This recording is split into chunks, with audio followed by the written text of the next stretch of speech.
warahmatullahi wabarakatuh.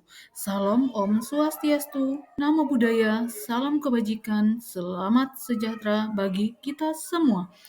Salam semangat Bapak Ibu Guru inovatif seluruh Indonesia. Marilah kita menggerakkan pendidikan yang lebih baik demi kemajuan pendidikan Indonesia. Bergerak bersama, rayakan Merdeka Belajar. Aktivitas jasmani merupakan aktivitas fisik yang dilakukan murid secara terarah untuk mencapai tujuan yang ditentukan dan terjadinya perubahan sikap, perilaku, pengetahuan, dan keterampilan murid. Kegiatan pembelajaran pendidikan jasmani, olahraga, dan kesehatan di sekolah memiliki efek positif dan sangat berpengaruh pada perkembangan murid. Tujuan ini tidak akan tercapai apabila tidak didukung rencana pembelajaran yang dibuat guru. Oleh karena itu, seorang guru mestinya merancang dan merencanakan model pembelajaran yang dapat diterapkan dan menyesuaikan kebutuhan murid. Ki Hajar Dewantara telah menyampaikan bahwa maksud dari pendidikan adalah menuntun segala kekuatan kodrat yang ada pada anak agar mereka sebagai manusia maupun sebagai anggota masyarakat dapat mencapai keselamatan dan kebahagiaan yang setinggi-tingginya. Sebagai seorang pendidik, kita tentu menyadari bahwa setiap anak unik dan memiliki kodratnya masing-masing. Tugas kita sebagai guru adalah menyediakan lingkungan belajar yang memungkinkan setiap anak untuk dapat bertumbuh dan berkembang secara maksimal sesuai dengan kodratnya masing-masing, dan memastikan bahwa dalam prosesnya anak-anak tersebut merasa selamat dan bahagia.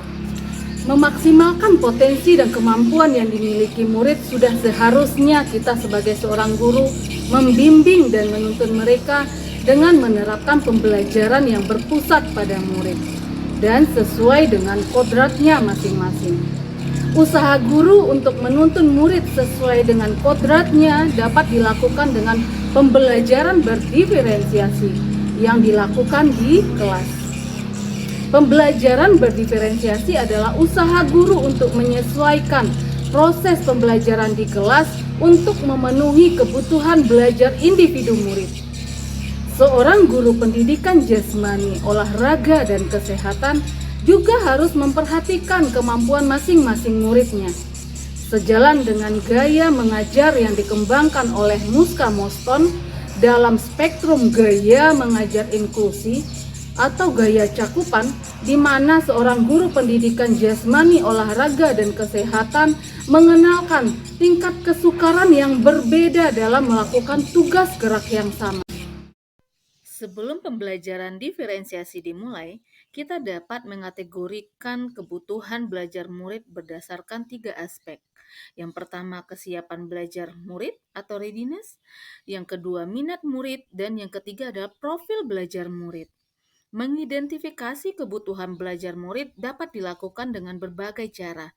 Di antaranya adalah mengamati perilaku murid, mencari tahu pengetahuan awal yang dimiliki oleh murid terkait dengan topik yang akan dipelajari, atau melakukan survei untuk mengetahui kebutuhan belajar murid. Untuk mengetahui pengetahuan awal yang dimiliki oleh murid, kita juga bisa mengkolaborasikan dengan teknologi yang ada, seperti dengan pemanfaatan akun Belajar ID, serta menggunakan fitur-fitur yang ada pada akun Belajar ID, salah satunya seperti Jamboard. Melalui identifikasi kebutuhan murid tersebut, saya dapat melaksanakan pembelajaran berdiferensiasi. Strategi pembelajaran berdiferensiasi antara lain diferensiasi konten, diferensiasi proses, dan diferensiasi produk. Pada kesempatan kali ini, saya belajar bersama murid saya tentang aktivitas lompat pada materi pelajaran aktivitas atletik pada pelajaran pendidikan jasmani, olahraga, dan kesehatan di kelas 9. Tujuan pembelajaran di kegiatan tersebut adalah peserta didik mampu melakukan kombinasi gerakan melompat yang dimulai dengan awalan, tolakan, fase melayang di udara, dan mendarat. Sebelum memulai aktivitas gerak melompat, saya dan murid saya melakukan pemanasan dalam bentuk permainan. Permainan di sini saya beri nama melompat vampir. Jadi murid melakukan melompat sambil menangkap teman-temannya.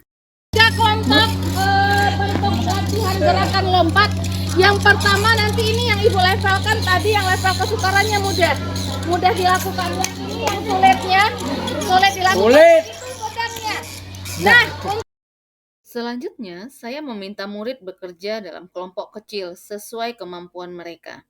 Saya memberikan tugas gerak untuk dilakukan dalam kelompok kecil tersebut.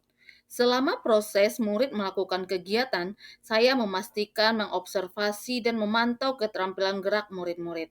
Saya mendatangi tiap kelompok melihat tugas gerak yang mereka lakukan dan memberi kesempatan kepada murid-murid untuk mencoba tugas gerak yang lebih sulit.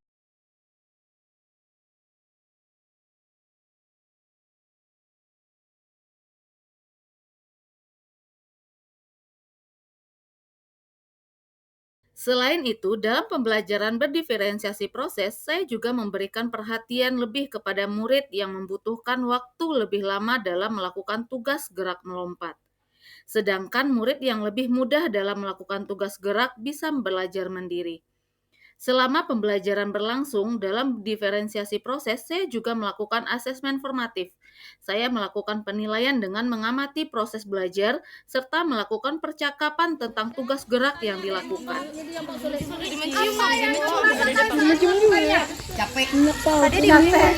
Apalagi yang dirasakan? Asik.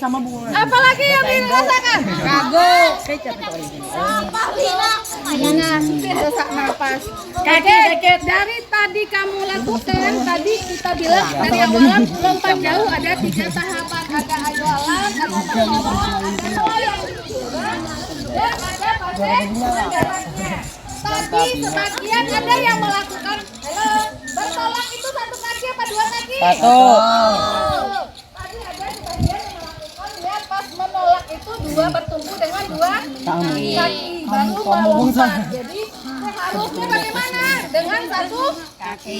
Itu ada awalan waktu ancang-ancang, awalan hendak berlari, pertamanya cepat, setelah sampai ke dekat papan tolak melambat larinya. Jadi tidak maksimal lompatan yang didapat. Jadi untuk kedepannya kita ambil nilainya, untuk minggu depan kita ambil nilai, berarti ambil nilainya mulai dari awalan ancang-ancangnya, mulai dari fase menolaknya, mulai lanjut dengan fase melayang udaranya dan fase mendaratnya.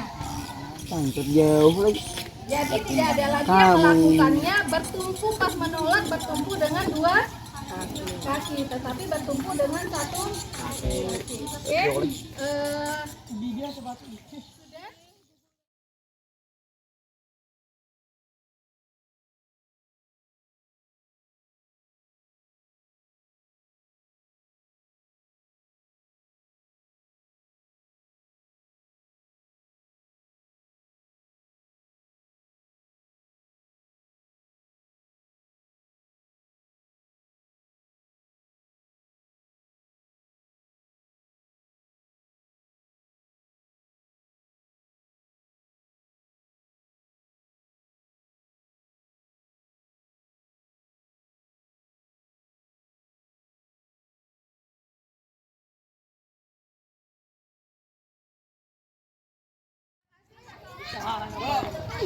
Pelajaran hari ini sangat menyenangkan dan menyehatkan untuk tubuh karena kita melatih otot-otot kita.